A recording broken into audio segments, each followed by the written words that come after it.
तो भाई कल के मैच में गुजरात ने मुंबई की दुनिया हिला दी। टॉस जीतने के बाद बॉलिंग लेने के बाद सबका यही रिएक्शन था, क्योंकि मुंबई 36 रनों से हार गई एक तरफा। और शानदार बॉलिंग की प्रसिद्ध कृष्णा और डीएसपी सिराज ने।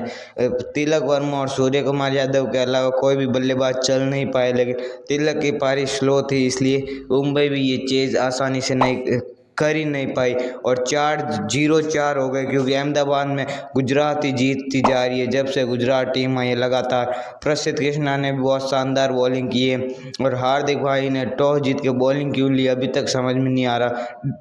ढंग से पिच रीड नहीं की, इसी कारण मुंबई एक तरफा हार चुकी है। अब हार्दिक भाई तो अगले मैच में देखते हैं कैसे अपनी टीम को जीता पाते हैं। बाकी क्या लगता है आपको, जीत पाएगी? लेकिन रोहित भाई की फॉर्म थोड़ी खराब चल रही है। पहले डक पे आउट हुए, फिर 8 रन बनाए और गुजरात टाइटंस जीत चुकी है इस मैच को।